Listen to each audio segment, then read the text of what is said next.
আসসালামু আলাইকুম। আন্তর্জাতিকের খুবই গুরুত্বপূর্ণ একটা লেকচার যেখান থেকে মাঝে মধ্যে প্রশ্ন আসতে দেখা যায়। আন্তর্জাতিক শিল্প এবং সংস্কৃতি। তো আন্তর্জাতিক শিল্প এবং সংস্কৃতি এই লেকচারটা আজকে আমি তোমাদেরকে পড়াবো এবং আমি তোমাদের একটা কথাই বলে রাখি, আমাদের আরটিডিএস এ যত সাধারণ জ্ঞান ক্লাস হয় সবগুলো কিন্তু আমরা আমাদের নিজেদের বই ধরে ধরে পড়াই। তো তোমরা এখানে যে পিডিএফটা দেখতে পাচ্ছ সেই পিডিএফটা কিন্তু আমাদের আরটিডিএস এর যে এই বইটা মেডিজিকে আন্তর্জাতিক সেটার পিডিএফ, সেই পিডিএফ ধরে ধরে তোমাদেরকে পড়াচ্ছি। তো আন্তর্জাতিক শিল্প সংস্কৃতি আজকে আমরা দেখব যে এখান থেকে খুব গুরুত্বপূর্ণ জিনিসগুলো কোনগুলো, কারণ এখানে অনেক পড়াশোনা, তুমি চাইলে অনেক পড়া পড়তে পারো আর আজকে ক্লাস দেখে তুমি একদম সিলেক্টিভ টপিকগুলো পড়ে ফেলবে, তাহলে দেখবে এই লেকচারটা তোমার জন্য অনেক বেশি ইজি হয়ে গেছে। তাহলে চলো আমরা শুরু করি। বিসমিল্লাহির রহমানির রহিম। আমাদের আন্তর্জাতিক শিল্প এবং সংস্কৃতি, এটার মধ্যে দেখো এই শিল্প সংস্কৃতির প্রথম টপিকগুলো শুরু হয়েছে বিখ্যাত কবি সাহিত্যিক এবং লেখক নিয়ে। তার মানে এখানে কয়েকজন কবি সাহিত্যিক এবং লেখকের কথা বলা আছে, তাদের মধ্যে কয়েকজন বিজ্ঞানীও আছেন যাদের ইম্পর্টেন্ট বইগুলো আমাদের জন্য গুরুত্বপূর্ণ। মেডিকেলে তেমন একটা আসতে দেখা না গেলেও এখান থেকে কিন্তু ভার্সিটিতে অহরহ প্রশ্ন আসে। তাহলে আমরা একটু খেয়াল করি স্টিফেন হকিং। স্টিফেন হকিং আমরা জানি সে বিখ্যাত একজন পদার্থবিজ্ঞানী এবং সেই ইংরেজ পদার্থবিজ্ঞানের ক্ষেত্রে আমাদের মনে রাখতে হবে তার একটা ডিজিজ ছিল, সেই ডিজিজের নাম হচ্ছে মোটর নিউরন ডিজিজ। তোমরা জানো যে আমাদের কোন ধরনের স্নায়ু বিভিন্ন ধরনের কাজ করতে হেল্প করে থাকে, সেটা হচ্ছে মোটর নিউরন, তাই না? তো এই মোটর নিউরন ডিজিজে তিনি আক্রান্ত ছিলেন, তিনি প্যারালাইজড অবস্থায় ছিলেন এবং তার উল্লেখযোগ্য গ্রন্থগুলোর মধ্যে a brief history of the time, অনেকেরই চেনা তোমাদের। এর সঙ্গে সঙ্গে আমরা একটু মনে রাখবো the universe in a nutshell আর দ্য গ্র্যান্ড ডিজাইন। তো সে যেহেতু পদার্থবিজ্ঞানী ছিল এবং মহাকাশ নিয়ে তার বিস্তর গবেষণা, তো সেটার মধ্যে দ্য ইউনিভার্স, তারপরে টাইম নিয়ে সে কথাবার্তা বলছে, সময় নিয়ে, এবং দ্য গ্র্যান্ড ডিজাইন নিয়ে কথাবার্তা বলছে। তো এই তিনটা জাস্ট মনে রাখলে আমাদের হবে। এরপরে আলবার্ট আইনস্টাইন, এরপরে আছেন উইলিয়াম শেক্সপিয়র। উইলিয়াম শেক্সপিয়র থেকে তুমি মনে রাখবা তিনি একজন ইংরেজ কবি এবং নাট্যকার ছিলেন এবং তাকে বলা হয় বার্ড অফ অ্যাভন। এখন অ্যাভন কথাটার অর্থ কি? অ্যাভন হচ্ছে আসলে ইংল্যান্ডের একটা নদী। তো এই নদীর তীরে যে অঞ্চল সেখানেই উইলিয়াম শেক্সপিয়রের জন্ম, এজন্য তাকে বলা হয় বার্ড অফ অ্যাভন। তার উল্লেখযোগ্য গ্রন্থগুলো খুব সহজ, একটু খেয়াল করো। যেমন জুলিয়াস সিজার, সে একজন সম্রাট ছিল, তাই না? তারপরে কি? তারপরে Macbeth, Hamlet, Tempest, merchant of Venice, Romeo and Juliet, Othello. তো এই জিনিসগুলো তুমি জাস্ট 3 থেকে 4 বার পড়বা। যখন তুমি অপশন দেখবা, অপশন দেখলে তুমি বুঝতে পারবা যে এটা শেক্সপিয়ারের রচনা। এই জুলিয়াস সিজার, ম্যাকবেথ, হেমলেট, তারপর রোমিও অ্যান্ড জুলিয়েট, ওথেলো, এই সবগুলো কিন্তু কোনো একজন ব্যক্তির নাম। তো ব্যক্তির নাম নিয়ে কিন্তু তার বেশিরভাগ লেখা, এজন্য দেখলেই বুঝবা তুমি। এরপরে আসে লুই পাস্তুর। লুই পাস্তুর তিনি ছিলেন একজন ফ্রেঞ্চ, মানে তিনি ছিলেন একজন ফরাসি অণুজীব বিজ্ঞানী এবং তিনি রোগ জীবাণু তত্ত্ব আবিষ্কার করছেন। এর মানে কি? কোন একটা রোগ যে কোনো একটা জীবাণুর জন্য হয়ে থাকে, সেই ধারণাটা লুই পাস্তুরের আগে কোনো বিজ্ঞানী তেমন ভালোভাবে দিতে পারেন নাই। তিনি সর্বপ্রথম এই রোগ জীবাণু তত্ত্বটা উদ্ভাবন করলেন। এরপরে আসে আলেকজান্ডার। আলেকজান্ডার তিনি টেলিফোন আবিষ্কার করেন এবং বোবাদের পিতা বলে আখ্যায়িত করা হয়। এগুলো জাস্ট আমরা দেখে রাখলাম, তেমন ইম্পর্টেন্ট না। অ্যাডাম স্মিথ, তাকে বলা হয় অর্থনীতি জনক বা ফাদার অফ ইকোনমিক্স এবং তার বিখ্যাত বই, যেহেতু অর্থনীতি তার মানে অর্থ সংক্রান্ত তার বই থাকবে, so wealth, the wealth of Nations. এরপরে আছে মেরি কুরি। মেরি কুরি থেকে আমরা মনে রাখবো যে তিনি প্রথম নারী যিনি ভিন্ন 2টি শাখায় নোবেল পুরস্কার লাভ করছেন, ঠিক আছে? একটা কেমিস্ট্রিতেও তিনি নোবেল পুরস্কার পাইছেন, আবার কিন্তু তিনি ফিজিক্সে নোবেল পুরস্কার পাইছেন। ওকে। এরপরে মার্কনি। আমরা জানি মার্কনি তিনি রেডিও এবং টেলিগ্রাফের আবিষ্কারক, আমরা এটাই জাস্ট মনে রাখবো। ম্যাক্সিম গোর্কির ক্ষেত্রে আমাদের বিখ্যাত উপন্যাস মা, এই একটা উপন্যাসই আসতে দেখা যায় মাঝে মধ্যে। জন মিল্টন, তো জন মিল্টন তিনি মহাকাব্য রচনা করতেন, ঠিক আছে? তিনি মহাকাব্য রচয়িতা ছিলেন। তো বাংলার জন মিল্টন কাকে বলা হয়? হেমচন্দ্রকে বলা হয়, হেমচন্দ্র বন্দ্যোপাধ্যায়, কারণ তিনি বাংলায় মহাকাব্য রচনা করতেন। তো জন মিল্টন তার বিখ্যাত গ্রন্থ প্যারাডাইস লস্ট, প্যারাডাইস রিগেইনড, দুইটা। একটা প্যারাডাইস লস্ট, স্বর্গ হারিয়ে গেল, প্যারাডাইস রিগেইন, স্বর্গ আবার ফেরত আসলো, এরকম। তারপরে আছে লিও তলস্তয়। লিও তলস্তয়, যখনই তুমি নামটা দেখবা একটা নাম অন্তত পক্ষে তোমার মনে রাখতে হবে, সেটা ওয়ার অ্যান্ড পিস, যুদ্ধ এবং শান্তি, এবং আরেকটা পুনরুত্থান বা রিজারেকশন। এই দুইটা জাস্ট একটু মনে রাখো। সো লিও তলস্তয় মানেই ওয়ার অ্যান্ড পিস, যুদ্ধ ও শান্তি। তারপরে মহাকবি ফেরদৌসি, এখান থেকে মনে রাখবা ফেরদৌসির হচ্ছে শাহনামা এবং তাকে বলা হয় প্রাচ্যের হোমার বলা হয়ে থাকে। শাহনামা, ফেরদৌসি, এটাই হচ্ছে মোস্ট ইম্পর্টেন্ট। আল বিরুনি তিনি জ্যোতির্বিজ্ঞানী ছিলেন। তারপরে ওমর খায়াম, ওমর খায়ামের ক্ষেত্রে হচ্ছে রুবাইয়াত। রুবাইয়াত মানে হচ্ছে ছোট কিছু ছড়া টাইপের কবিতা, যেটাকে বলা হয় চতুষ্পদী কবিতা। তো এরকম তিনি অনেকগুলো ছোট ছোট কবিতা লিখছিলেন, এজন্য তার যে বইটা এটা নিয়ে গড়ে উঠছিল সেটাকে বলা হয় রুবাইয়াত ই ওমর খৈয়াম। তাহলে ওমর খৈয়ামের কি বিখ্যাত গ্রন্থ হচ্ছে রুবাইয়াত। আচ্ছা, আর গ্রন্থটি বাংলায় অনুবাদ করছেন আমাদেরই জাতীয় কবি কাজী নজরুল ইসলাম। ইবনে সিনা, ইবনে সিনার ক্ষেত্রে তার একটা কিতাবের নাম মনে রাখবা, কিতাব আল শিফা।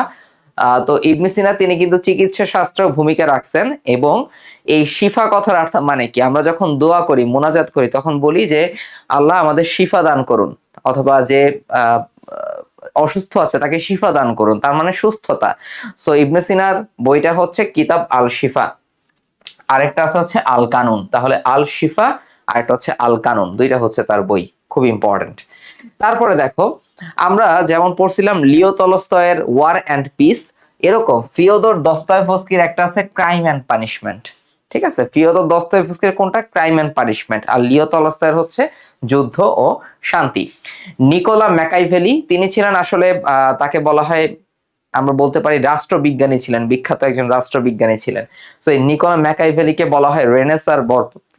তোমরা জানো যে রেনেসা হচ্ছে ইতালির ফ্লোরেন্স থেকে এই রেনেসা বা পুনর্জাগরণের শুরু হয়, তাই না? ইতালির রেনেসা থেকে এই পুনর্জাগরণে কিন্তু শুরু হয়।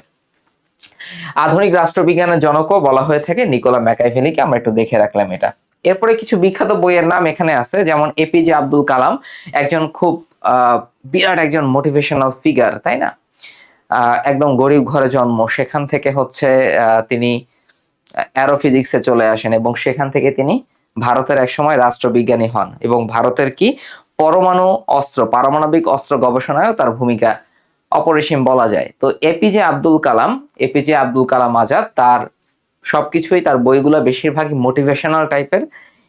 তো একটা হচ্ছে উইংস অফ ফায়ার এবং আরেকটা হচ্ছে টার্নিং পয়েন্টস, অন্ততপক্ষে এই দুইটা মনে রাখো। আরেকটা মনে রাখতে পারো মাই জার্নি। ওকে, একটা মনে রাখতে পারো হচ্ছে মাই জার্নি। আরেকটা বই আছে হচ্ছে মাই লাইফ। মাই লাইফ কার বই? মাই লাইফ হচ্ছে বিল ক্লিনটনের বই, যে ছিল এক্স ইউএসএ প্রেসিডেন্ট, তাই না?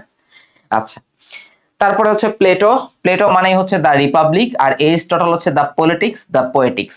এই তিনটা মনে রাখতে হবে। তাহলে প্লেটোর হচ্ছে কোনটা? দ্য রিপাবলিক, আর এরিস্টটলের হচ্ছে the politics, the Poetics, the politics, the Poetics. Amartya Sen, Amartya Sen হচ্ছে বিশ্ববিখ্যাত একজন অর্থনীতিবিদ ভারতের, এবং তার যেহেতু সে অর্থনীতিবিদ, নোবেল পুরস্কার প্রাপ্ত, তার মানে অর্থ সংক্রান্ত গবেষণা হবে কিংবা অর্থনীতি রিলেটেড গবেষণা হবে। সো একটু খেয়াল করো, অমর্ত্য সেন তিনি কিন্তু পোভার্টি অ্যান্ড ফ্যামাইন, এই দারিদ্র্য এবং দুর্ভিক্ষ নিয়ে তিনি গবেষণা করছেন, এবং এটার জন্যই তিনি নোবেল পুরস্কার পান। তো এই বইটা তার অবশ্যই মনে রাখতে হবে। The idea of the justice, এটা মনে রাখতে পারো। Development as freedom. ওকে, কারো যখন, একজন মানুষ যখন দারিদ্র থেকে মুক্তি পায়, সে অনেকটা স্বাধীনতা খুঁজে পায়, আমরা এভাবে মনে রাখতে পারি। So freedom, development as freedom, আমরা একটু দেখে রাখলাম। অমর্ত্য সেন থেকে মাঝে মধ্যেই পরীক্ষায় প্রশ্ন আসতে দেখা যায়। এরপরে ডক্টর মোহাম্মদ ইউনুস। ইউনুসের ক্ষেত্রে ব্যাংকার টু দ্য পুয়ার এবং সোশ্যাল বিজনেস, এই দুইটা একটু মনে রাখতে পারো, সোশ্যাল বিজনেস এবং ব্যাংকার টু দ্য পুয়ার। এবং আমরা জানি যে ইউনুস তিনি কিন্তু গ্রামীণ ব্যাংকের মাধ্যমে আসলে কাদের কাছে পৌঁছাতে চেয়েছিল? তিনি আসলে পৌঁছাতে চেয়েছিল গ্রামীণ যারা মহিলা আছে তাদের কাছে, ঠিক আছে? সো তাদের মধ্যে সোশ্যাল বিজনেস আইডিয়া, এই ধারণাটার প্রবর্তন করছে doctor Mohammad Yunus. Nelson Mandela, একটা হচ্ছে long walk two freedom, conversation with myself. তো নেলসন ম্যান্ডেলা কিন্তু অনেক বছর একটা দ্বীপের মধ্যে কারাগারে বন্দী অবস্থায় ছিল দক্ষিণ আফ্রিকায়, এবং সেখানে তিনি যখন কারাগারে বন্দী অবস্থায় ছিল, সেখানে যেই লেখাটা তিনি লিখছিলেন সেটাই হচ্ছে কনভারসেশন উইথ মাইসেলফ। একা একা ছিলেন, একা একা নিচে ভাবছেন, চিন্তা করছেন, কথা বলছেন, লিখছেন। তো এটাই হচ্ছে কনভারসেশন উইথ মাইসেলফ। আশা করি মনে থাকবে তোমাদের, রিলেট করতে পারতেছো আশা করি জিনিসগুলো। লং ওয়াক টু ফ্রিডম, স্বাধীনতার জন্য লড়াই করছেন, এবং দক্ষিণ আফ্রিকায় বর্ণবাদ বিরোধী খুবই গুরুত্বপূর্ণ একজন ফিগার ছিলেন উনি, সারা বিশ্বে তিনি সমাদৃত। কার্ল মার্কস সমাজতন্ত্রটাকে একদম রুট লেভেলে নিয়ে গেছেন, এবং সমাজতন্ত্রটার প্রতি তরুণদের অথবা যুবকদের অনুপ্রাণিত করা থেকে শুরু করে সবকিছু আসলে শুরু হয়েছে কিন্তু কার্ল মার্কস থেকে। তিনি এটা নিয়ে প্রথম কাজ করছিলেন। বলার মতো কাজ যেটাকে বলা হয়। সো দাস ক্যাপিটাল এবং কমিউনিস্ট ম্যানিফেস্টো, ওকে, সমাজতন্ত্র বা কমিউনিজম নিয়ে তিনি লেখালেখি করছেন, দাস ক্যাপিটাল এবং কমিউনিস্ট ম্যানিফেস্টো। পারভেজ মোশাররফের ক্ষেত্রে একটু খেয়াল করো, Parvez Mosharraf in the line of fire. তো পারভেজ মোশাররফ কিন্তু পাকিস্তানের একজন প্রেসিডেন্ট ছিলেন এবং তিনি পাকিস্তানের সেনা প্রধানও ছিলেন। তো তার মানে কি, গোলাগুলি নিয়ে তার কাজ কারবার, fire. So in the line of fire, এটা কার? পারভেজ মোশাররফের। আর Mahatma Gandhi, my experiments with truth, এটা ইম্পর্টেন্ট না। গাদ্দাফির এই বইটা খুব ইম্পর্টেন্ট, একটা হচ্ছে দ্য গ্রিন বুক, খুব important, Mohammad Gaddafi, okay, the green book, ওকে।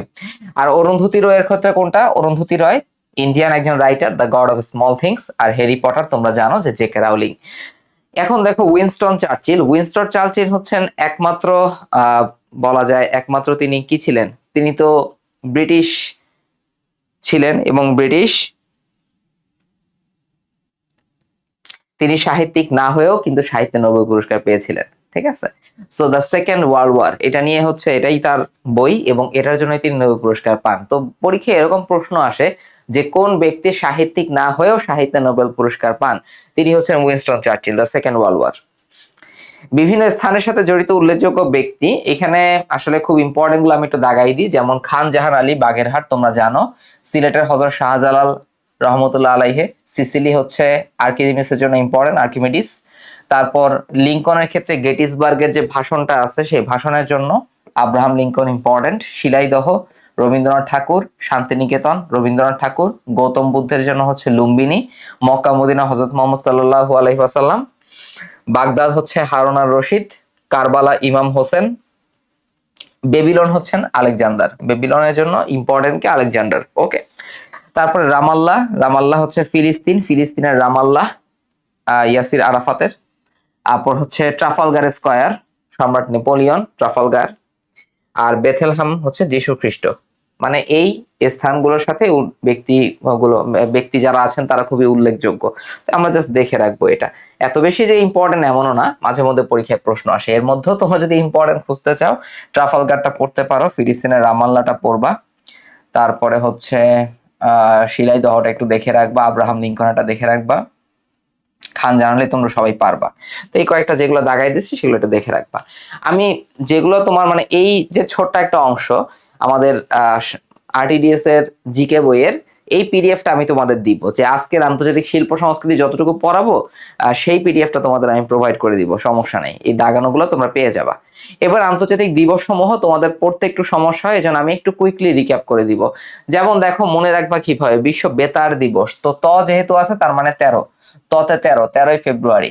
তো জিনিসগুলো অনেক সময় মনে হবে যে লজিক্যালি মিলতেছে না, কিন্তু দেখবা একটু রিলেট করে তুমি যদি পড়তে পারো তাহলে মেমোরিতে ভালো থাকে। মেমোরি তাহলে মনে করে যে ঠিক আছে, পড়াটা এত বেশি কঠিনও না, পড়লেই পারা যাবে ইনশাল্লাহ।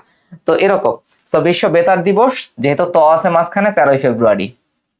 এরপরে মনে রাখবা কি, এরপরে মনে রাখবো হচ্ছে 8ই মার্চ, এটা খুবই ইম্পর্টেন্ট। আন্তর্জাতিক নারী দিবস হচ্ছে 8ই মার্চ। আন্তর্জাতিক নারী দিবস কবে? 8 মার্চ। আচ্ছা, এখন দেখো বিশ্ব স্বাস্থ্য দিবস, এটা তোমরা সবাই জানো যে 7 এপ্রিল। আশা করি সবাই জানো যারা মেডিকেলের ভর্তি পরীক্ষা দিবা। তো এই বিশ্ব স্বাস্থ্য দিবসের আগে পরে কিছু দিন আছে। তাহলে দেখো 2 তারিখে কি হয়েছে? অটিজম, তার মানে স্বাস্থ্য সংক্রান্ত একটা ব্যাপার। এটা হচ্ছে 2 এপ্রিল। আর পরে আছে 22 এপ্রিল, এটা হচ্ছে কি? ধরিত্রী দিবস। তাহলে বিশ্ব স্বাস্থ্য দিবস কবে? স্বাস্থ্যতে 7, ওকে। এরপরে 22 এপ্রিল হচ্ছে ধরিত্রী দিবস এবং আমাদের 5 এপ্রিল হচ্ছে বিশ্ব অটিজম, 2 এপ্রিল হচ্ছে বিশ্ব অটিজম সচেতনতা দিবস। মনে থাকবে, ওকে। এরপরে দেখো মে দিবস কবে? মে দিবস হচ্ছে 1 মে। রেড ক্রস দিবস হচ্ছে 8 মে। রেড ক্রসের প্রতিষ্ঠাতা ছিলেন হেনরি ডুনান্ট। তো হেনরি ডুনান্টের যে জন্মদিন, সেই জন্মদিনটাকে রেড ক্রস দিবস হিসেবে পালন করা হয়। আরেকটা কথা আমরা এখানে মনে রাখবো যে একমাত্র রেড ক্রসই একটা আন্তর্জাতিক সংস্থা যেটা কিনা 3 বার নোবেল পুরস্কার লাভ করেছিল, ওকে। এটা একটা আমরা মনে রাখবো। তারপরে আমরা দেখি যে বিশ্ব কন্যা দিবসটা ইম্পর্টেন্ট। দেখো, নিরাপদ মাতৃত্ব দিবস। তো মে, মনে রাখবা মে, তার মানে কত মে? 28 মে, ঠিক আছে। আর বিশ্ব তামাকমুক্ত দিবস 31 মে, দেখে রাখতে পারো। 5 জুন হচ্ছে বিশ্ব পরিবেশ দিবস, এটা খুব ইম্পর্টেন্ট। তো এটা আমি কিভাবে মনে রাখতাম, একসাথে এই 3টা মনে রাখবা। মনে রাখবা হচ্ছে শিশুরা কিসের মতো? শিশুরা হচ্ছে পরীর মতো। ওকে, তাহলে শিশুরা হচ্ছে পরীর মতো। এই শিশু, তারপর পরিবেশ এবং শতে আরেকটা আছে শরণার্থী, এই তিনটাই হচ্ছে জুন মাসে। তাহলে পরিবেশ দিবস হচ্ছে 5 জুন, আর শিশুরা হচ্ছে কি, এরা হবে 12 জুন, আর পরে 20 জুনে হচ্ছে শরণার্থী দিবস। একটু রিলেট করে পড়বা তাইলেই হবে। তো শিশুরা হচ্ছে পরীর মতো, পরিবেশ দিবস 5 জুন, শিশু শ্রম প্রতিরোধ দিবস হচ্ছে 12 জুন, আর শতে হচ্ছে শরণার্থী, এটাও জুন মাসে, তাহলে 20 জুন। তাহলে ইজি হয়ে গেল, মোটামুটি একটু জিনিসটা ইজি হয় আর কি। বিশ্ব জনসংখ্যা দিবস হচ্ছে 11 জুলাই, আর হেপাটাইটিস দিবস হচ্ছে কবে, 28 জুলাই, একটু দেখে রাখলা। মোস্ট ইম্পর্টেন্টলি মনে রাখবা যে মেডিকেল বিষয়ক যে দিবসগুলো আছে সেগুলো মেডিকেল ভর্তি পরীক্ষার জন্য সবচেয়ে বেশি গুরুত্বপূর্ণ। যেমন স্বাস্থ্য দিবস 7 এপ্রিল, সহজ হলেও এটা আসতে পারে। ওকে, অটিজম সচেতনতা দিবস 2 এপ্রিল, সহজ হলেও আসতে পারে।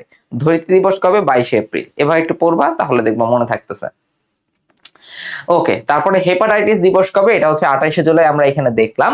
এখন বিশ্ব সাক্ষরতা দিবস একটু দেখে রাখবা, এটা হচ্ছে 8 সেপ্টেম্বর।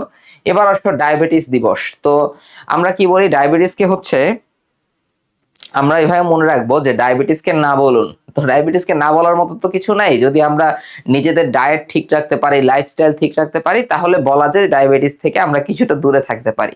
তো ডায়াবেটিসকে না বলুন কেন বললাম, কারণ এটা হচ্ছে নভেম্বর মাসে। তো 14ই নভেম্বর হচ্ছে বিশ্ব ডায়াবেটিস দিবস।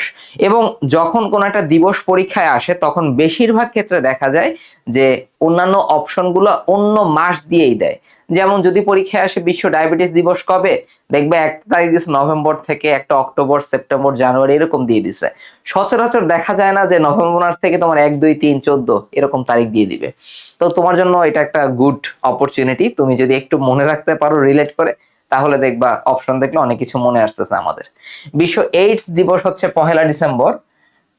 বিশ্ব এইডস দিবস কবে, এটা হচ্ছে 1 ডিসেম্বর। ওকে, এই কয়েকটা মোটামুটি পড়ো, তাহলে মোস্ট ইম্পর্টেন্টলি তুমি পারবা। 10 ডিসেম্বর হচ্ছে আন্তর্জাতিক মানবাধিকার দিবস।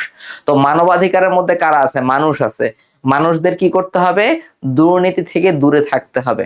তার মানে এর আগের দিন, অর্থাৎ 9 ডিসেম্বর হচ্ছে আন্তর্জাতিক দুর্নীতি বিরোধী দিবস।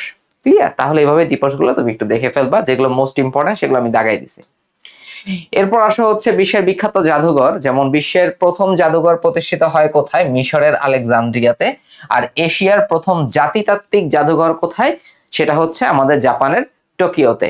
আচ্ছা, বিশ্বের বিভিন্ন উপজাতি থেকে মাঝে মধ্যে প্রশ্ন আসে, যেমন নাগা উপজাতি কোথায়, নাগা উপজাতি হচ্ছে ভারতে। দ্রাবিড়রা কোথায়, দ্রাবিড় হচ্ছে এক অনার্য জাতি, দক্ষিণ ভারত, দক্ষিণ ভারতে সাউথ ইন্ডিয়ার দিকে তারা বসবাস করে দ্রাবিড়রা। ওকে, টোডা, টোডা, তারপরে হচ্ছে বেদে, এরাও ভারতে। এরপরে মনে রাখবো হচ্ছে আমরা এখানে মুর উপজাতি কোথায়, আফ্রিকায়। জাস্ট মনে রাখবো আফ্রিকায়, এতটুকু মনে রাখলেই হবে। হটেনটট, এটা দক্ষিণ আফ্রিকা বা সাউথ আফ্রিকার ক্ষেত্রে। পিগমি, আমরা জানি যে তারা খর্বাকার মানুষ বা খাটো মানুষ, তারাও সাউথ আফ্রিকায়। আচ্ছা, জুলু, এটাও কিন্তু আফ্রিকায়। আচ্ছা, হুন, হুন উইঘুর, এরা হচ্ছে চীনে পাওয়া যায়। ওকে, এবং হুন মধ্য এশিয়ার কথা বলছে, মধ্য এশিয়া যেমন কাজাকিস্তান, কিরগিজস্তান এসব জায়গায় পাওয়া যায়, আবার কখনো কখনো চীনেও কিন্তু পাওয়া যায়। তাহলে উইঘুর হচ্ছে চীনের উপজাতি।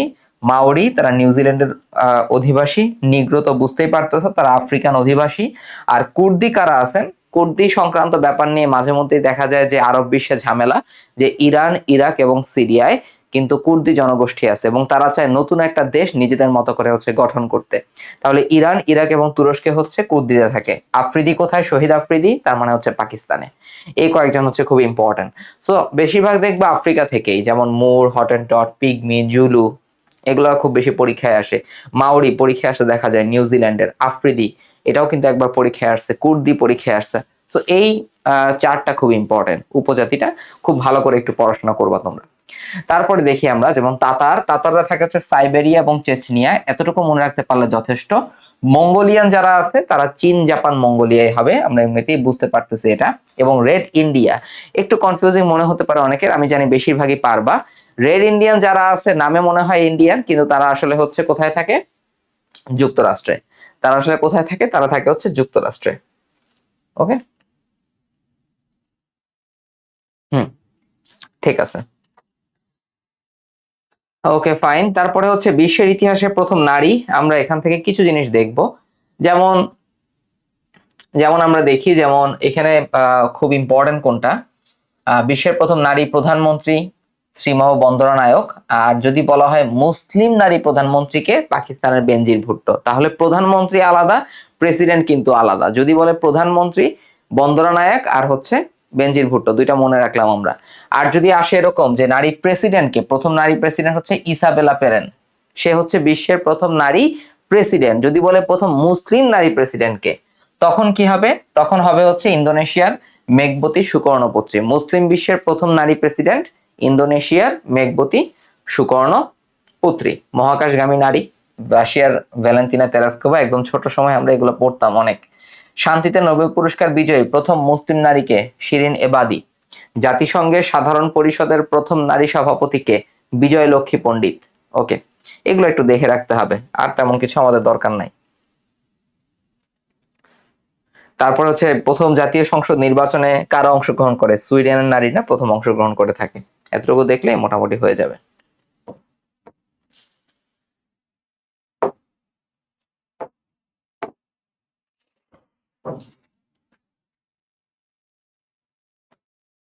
আচ্ছা, তারপর এখানে বিশ্বের প্রথম কিছু বলা আছে, এটা আন্তর্জাতিক শিল্প সংস্কৃতির মধ্যে আসলে নাই। তাও আমি এই ব্যাপারগুলো থেকে কোনটা বেশি ইম্পর্টেন্ট সেটা একটু তোমাদের দাগাই দিই, তাহলে তোমাদের পড়তে হচ্ছে ইজি হবে। যেমন বিশ্বের প্রথম, দেখো, প্রথম কার্বন মুক্ত শহর যদি বলা হয় তাহলে সংযুক্ত আরব আমিরাতের মাজদার। সংযুক্ত আরব আমিরাতের কোনটা? মাজদার। একটু মনে রাখবো। সরকারি পত্রিকা হচ্ছে the Boston news litre. The Boston news letter এটা। বিশ্বকাপ ফুটবল প্রথম কোথায় অনুষ্ঠিত হয়? সেটা হচ্ছে উরুগুয়েতে। টেস্ট টিউব বেবি প্রথম লুইস ব্রাউন। ক্লোন বিড়াল, ক্লোন বানর শাবক। বানর শাবকটা একটু মনে রাখতে পারো টেট্রা, আর ভেড়া মনে রাখবো হচ্ছে ডলি, আর ক্লোন বিড়াল বলে হচ্ছে সিসি। সিসি মানে কি? Carbon copy. কৃত্রিম উপগ্রহ স্পুটনিক। টেস্ট ক্রিকেটের প্রথম ভেন্যু হচ্ছে অস্ট্রেলিয়ায়, মেলবোর্নে। যারা ছেলেরা যারা আছো তারা একটু রিলেট করতে পারতেছো, যেহেতু ক্রিকেটের বেশিরভাগ সবকিছুই মোটামুটি অস্ট্রেলিয়া সেন্ট্রিক হয়। তো টেস্ট ক্রিকেটের ভেন্যু প্রথম হচ্ছে অস্ট্রেলিয়ার মেলবোর্নে।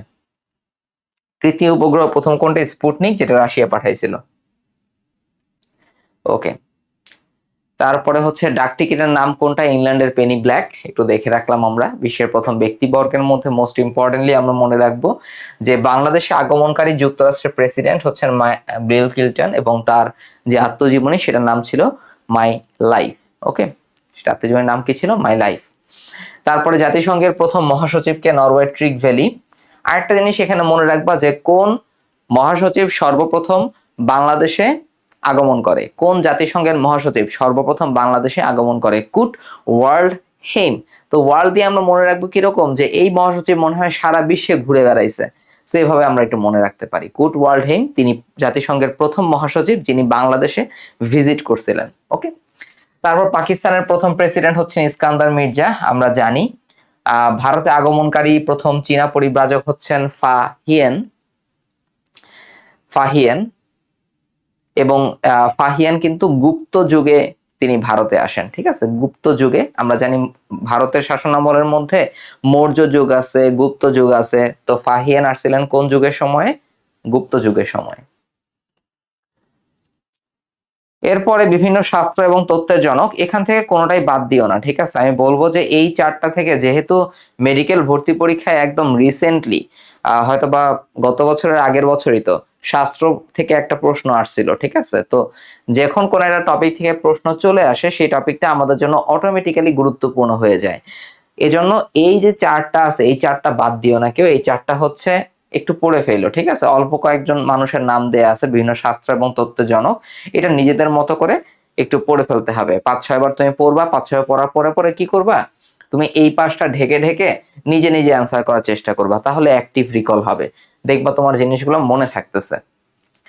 এরপরে আবিষ্কার এবং আবিষ্কারক, এটা একটু দেখে রাখবা। এগুলো ছোটবেলার পড়াশোনা, এখানে আমার বলার মতো কিছুই নাই।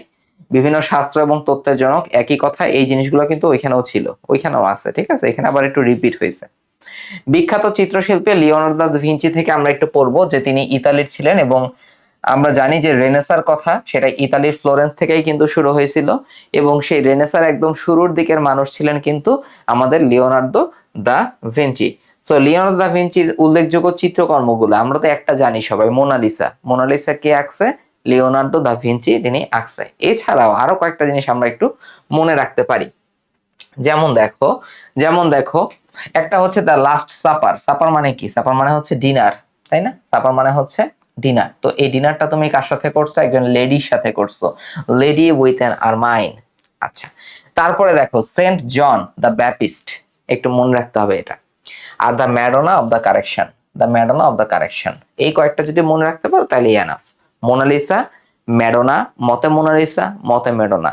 সাপার, দ্য লাস্ট সাপার, কার সাথে করছো? একজন লেডির সাথে করছো, লেডি উইথ অ্যান আরমাইন। আর সেন্ট জন দ্য ব্যাপিস্ট। এরপরে আসে হচ্ছে মাইকেল অ্যাঞ্জেলো। এই মাইকেল অ্যাঞ্জেলো কিন্তু ইতালিয়ান এবং তারও কিছু উল্লেখযোগ্য চিত্রকর্ম আছে, আমাদের দেখতে হবে। দেখো তার চিত্রকর্মগুলো খেয়াল করো। তুমি লাস্ট সাপার পড়ছো কার? Leonardo da ভিঞ্চির। আর মাইকেল অ্যাঞ্জেলোর হচ্ছে দ্য লাস্ট জাজমেন্ট। ওকে, সহজ হয়ে গেল। তারপরে দেখো কয়েকজন মানুষের নাম। একটা হচ্ছে মোজেস। মোজেসকে হযরত মুসা আলাইহিসসালামকে তারা বলে থাকে হচ্ছে মোজেস। এবং ম্যাডোনা এন্ড দ্য চাইল্ড। তো এই তিনটা, যেহেতু হযরত মুসা আলাইহিসসালামকে নিয়ে কথা আছে, তার মানে কি এটা হোলি বা পবিত্র। সো একটা হচ্ছে হোলি ফ্যামিলি। ঠিক আছে, তো এই হচ্ছে মাইকেল অ্যাঞ্জেলোর কয়েকটা চিত্রকর্ম, আমরা সহজে মনে রাখার চেষ্টা করলাম। এরপরে আসে হচ্ছে ভিনসেন্ট ভ্যান গগ, নেদারল্যান্ডের বিখ্যাত একজন চিত্রশিল্পী। তো এই ভিনসেন্ট ভ্যান গগ থেকে এত কিছু দরকার নাই, তুমি একটা জিনিস মনে রাখতে পারো যে স্টারি নাইট ওভার দ্য রন, আর একটা হচ্ছে দ্য স্টারি নাইট। এই দুইটা জাস্ট মনে রাখো, তাইলেই মোটামুটি এনাফ। আরো পড়তে মন চায় তাহলে মনে রাখবা যে তুমি তোমার বিছানায় বসে আছো নিজের রুমে, সেখান থেকে তারকা খচিত অথবা নক্ষত্র খচিত আকাশ দেখতেছো, সো দ্য বেডরুম। এই তিনটা একটু মনে রাখো, তাইলেই হবে। পাবলো পিকাসো, পাবলো পিকাসো তিনি ছিলেন স্পেনের। এবং পাবলো পিকাসোর ক্ষেত্রে মোস্ট ইম্পর্টেন্টলি তুমি মনে রাখবা হচ্ছে গোয়ের্নিকা আর মাদার অ্যান্ড চাইল্ড। তো খেয়াল করো, ম্যাডোনা অ্যান্ড চাইল্ড বললে সেটা কার? সেটা কিন্তু মাইকেল অ্যাঞ্জেলোর। আর যদি মাদার অ্যান্ড চাইল্ড বলে তাহলে কিন্তু পাবলো পিকাসোর। তাহলে এই দুইটা জাস্ট মনে রাখবা, একটা হচ্ছে গোয়ের্নিকা এবং একটা হচ্ছে মাদার অ্যান্ড চাইল্ড। এই গোয়ের্নিকা কি নিয়ে? স্পেনের গৃহযুদ্ধ নিয়ে গঠিত। এরপরে আসে হচ্ছে নোবেল পুরস্কার। নোবেল পুরস্কার, এখানে আলফ্রেড নোবেল, তার জন্ম হচ্ছে সুইডেনের স্টকহোমে, এটা একটু জেনে রাখবা। সুইডেনের স্টকহোমে তার জন্ম এবং তিনি ডিনামাইট আবিষ্কার করছিলেন। আচ্ছা, নোবেল শান্তি পুরস্কার কবে দেয়া হয়? এটা দেয়া হয় 10 ডিসেম্বরে। নোবেল শান্তি পুরস্কার দেয়া হয় কত তারিখে? 10 ডিসেম্বরে, তার মৃত্যু দিবসে। ওকে, প্রথমে নোবেল পুরস্কার দেয়া হয়তো কয়টা ক্ষেত্রে? 5টা ক্ষেত্রে দেয়া হয়, আর বর্তমানে দেয়া হয় হচ্ছে 6টা ক্ষেত্রে। সর্বশেষ অর্থনীতিতে নোবেল পুরস্কার চালু করা হয়। যে অর্থনীতিতে নোবেল পুরস্কার কিন্তু আলফ্রেড নোবেল চালু করে যান নাই, এটার জন্য কোনো অর্থ বরাদ্দ তিনি করে রেখে যান নাই। এটা পরবর্তীতে নোবেল পুরস্কার অর্থনীতিতে দেয়া হয়। এর আগে শুধু 4টা দেয়। এটা হচ্ছে মেডিসিনে দেয়া হইতো, মানে চিকিৎসা বিজ্ঞানে। তারপর হচ্ছে শান্তি, ফিজিক্স, কেমিস্ট্রি, লিটারেচার বা সাহিত্য, এই 5টায়। বর্তমানে 6টা অর্থনীতিতেও দেয়া হয়। এবং প্রথম দেয়া হয় কবে? অর্থনীতিতে প্রথম নোবেল পুরস্কার দেয়া হয় 1969 সালে, যে সময় বাংলাদেশে গণ অভ্যুত্থান চলতেছিল। একটু রিলেট করে পড়ে ফেলবা। এখন এর পরের যে চার্টটা, এই চার্টটা হচ্ছে আমাদের জন্য খুবই গুরুত্বপূর্ণ। একটু খেয়াল করো, একটু খেয়াল করি আমরা যে নোবেল পুরস্কার প্রদানকারী প্রতিষ্ঠান কয়টা? 4টা। ওকে, এখন প্রথমে একটু খেয়াল করি আমরা ফিজিক্স এবং কেমিস্ট্রি, এগুলা কি? এগুলো হচ্ছে সায়েন্সের পার্ট, বিজ্ঞান, তাই না? এর সঙ্গে সঙ্গে হচ্ছে ইকোনমিক্স চলে আসে, অর্থনীতি। তো এইগুলা হচ্ছে royal Swedish academy of science. ঠিক আছে, আমরা জানি যে আমাদের আলফ্রেড নোবেল তিনি কিন্তু ছিলেন সুইডিশ। তো সুইডিশের সায়েন্স একাডেমি থেকে ফিজিক্স, কেমিস্ট্রি আর ইকোনমিক্সে দেয়া হয়। একটা গেল। আর হচ্ছে সুইডিশ একাডেমি যদি বলা হয়, যেমন বাংলাদেশে কি আছে? বাংলা একাডেমি, যেটা সাহিত্য নিয়ে কাজ করে থাকে। তেমনি সুইডেনে সুইডিশ একাডেমি সাহিত্য নোবেল পুরস্কার দেয়। ক্যারোলিনস্কা ইনস্টিটিউট, তো মেডিসিন বা চিকিৎসা বিজ্ঞানে বেশিরভাগ যে সকল নাম আছে সেই নামগুলো পড়তে গেলে তোমার 2-3টা দাঁত পড়ে যাবে। তো এজন্য চিকিৎসা বিজ্ঞানে কারা দেয়? Karolinska institute. ওকে, এরা নোবেল পুরস্কার দিয়ে থাকে। তাহলে বাকি থাকলো শান্তি, শান্তিতে দিবে নরওয়ে। ওকে, তাহলে নরওয়েজিয়ান নোবেল কমিটি এটা দিবে কিসে? এটা দিবে হচ্ছে শান্তিতে। আমরা জানি প্রথমে 5টাতে দেয়া হইতো, অর্থনীতিতে দেয়া হয়েছে 1969 সাল থেকে। এতটুকু মনে রাখবো আমরা। এরপরে দেখো উপমহাদেশের নোবেল বিজয়ী, উপমহাদেশের নোবেল বিজয়ীদের থেকে তুমি কি মনে রাখবা? কয়েকটা জিনিস আমি দাগাই দিই। যেমন তুমি জানো এশিয়াদের মধ্যে প্রথম নোবেল বিজয়ী ছিলেন রবীন্দ্রনাথ ঠাকুর। আর উপমহাদেশের প্রথম নোবেল জয়ী কে ছিলেন? তিনি ছিলেন ফিজিক্সে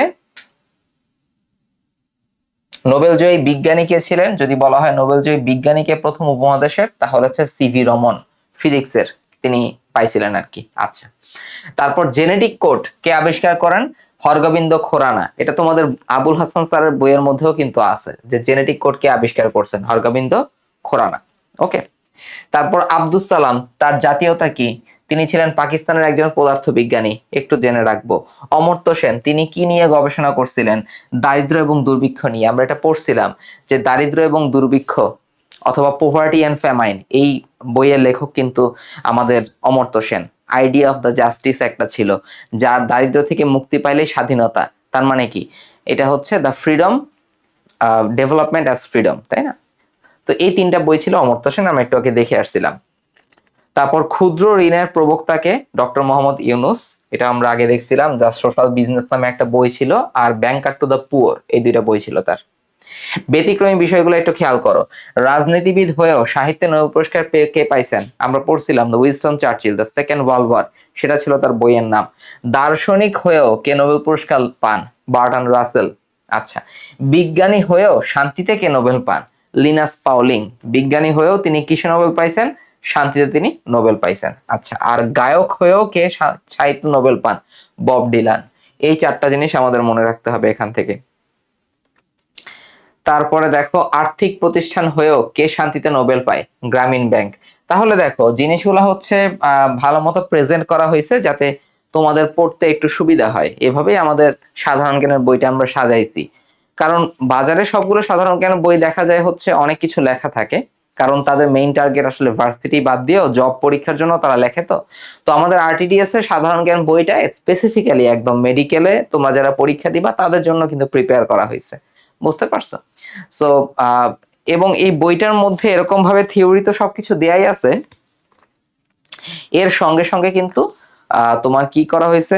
পর্যাপ্ত পরিমাণে প্র্যাকটিস প্রশ্ন, বিগত বছরে বিসিএস বলো, তারপরে মেডিকেল ডেন্টাল বলো, ঢাকা ভার্সিটি বলো, অন্যান্য জব পরীক্ষার প্রশ্নগুলো বলো, যে টপিক থেকে যেরকম প্রশ্ন তোমার প্র্যাকটিস করা উচিত সবকিছু এই বইটার মধ্যে ইনক্লুড করা হয়েছে।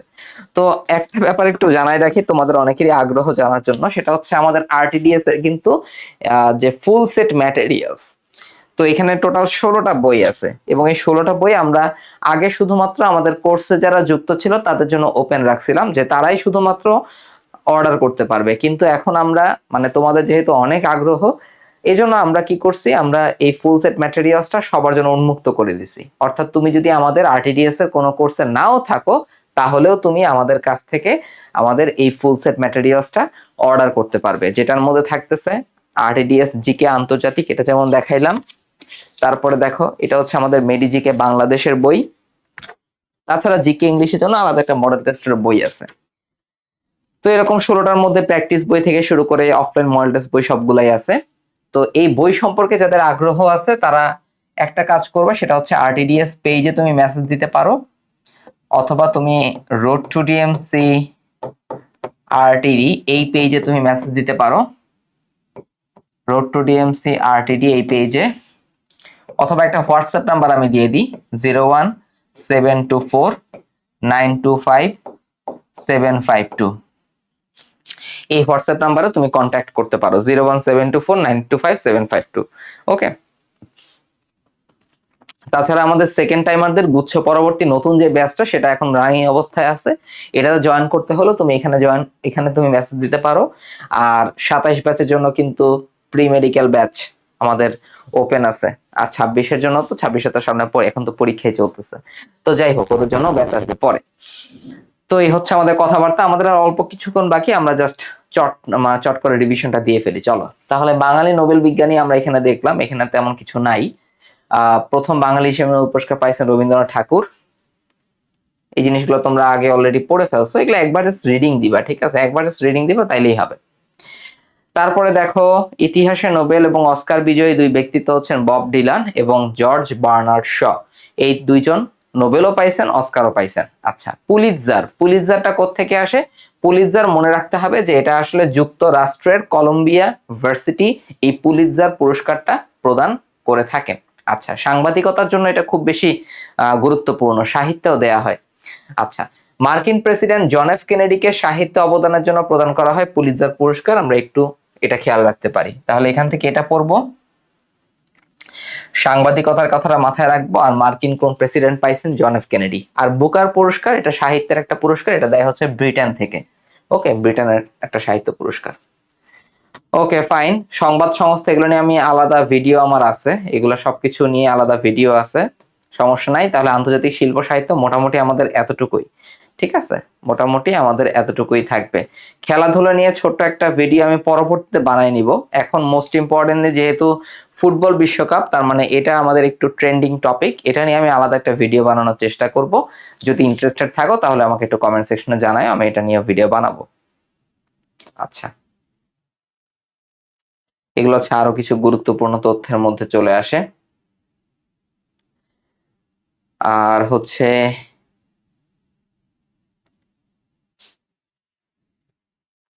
অ্যাব্রিভিয়েশন, এগুলো আমাদের আসলে মেডিকেলের জন্য খুব বেশি একটা গুরুত্বপূর্ণ না। যদি তুমি এখন পড়তে চাও তাহলে এই সবগুলো থেকে তুমি একটা জিনিসই পড়বা, সেটা হচ্ছে সবগুলোর প্রতিষ্ঠাতা কারা, ঠিক আছে? সবগুলোর প্রতিষ্ঠাতা কারা এবং ম্যাক্সিমাম হলে সদর দপ্তরটা তুমি পড়ে রাখতে পারো, এই হচ্ছে আমাদের কথা।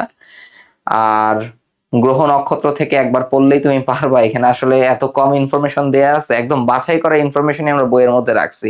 তো এই জিনিসগুলো থেকে দেখা যায়, যেমন গ্রহ নক্ষত্র থেকে তুমি যদি বলো যে ভাইয়া কোনগুলো ইম্পর্টেন্ট, কোনগুলো ইম্পর্টেন্ট নাই, বলবো এই সংখ্যা বাদে বাকি যা আছে সবগুলো পড়ে ফেলো গ্রহ নক্ষত্র থেকে। এটাই হচ্ছে সাজেশন, ঠিক আছে? এর চাইতে সহজ করে আর কেউ তোমাকে কোনো বইয়ের মধ্যে গুছানো নাই আসলে। তো বিভিন্ন যে বইগুলো থাকে বাজারে, সবগুলো বইকে কম্পাইল করেই মোটামুটি এই বইটা আসলে প্রিপেয়ার করা হয়েছে। সেখান থেকেই ফলো করে যেভাবে সহজভাবে প্রেজেন্ট করা যায়, এই আর কি।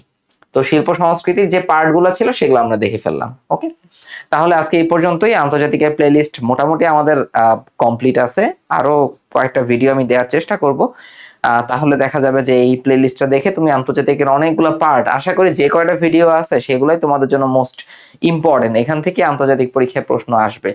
এবং তুমি যদি বলো যে বাংলাদেশ এবং আন্তর্জাতিকের মধ্যে সবচেয়ে ইম্পর্টেন্স তুমি কোনটাতে বেশি দেবা, অবশ্যই বাংলাদেশে ইম্পর্টেন্স বেশি দিবা, সেখান থেকে বেশি প্রশ্ন আসবে। আন্তর্জাতিক থেকে সর্বোচ্চ 2টা অথবা 3টা প্রশ্ন আসতে পারে, 2টাই ধরে নাও, 3টা দেখা যায় না। তো যাই হোক, আমরা আমাদের প্রিপারেশন নিতে থাকি, বাকিটা আল্লাহ ভরসা। পড়াশোনা করতে থাকো সবাই। আল্লাহ হাফেজ, আসসালামু আলাইকুম।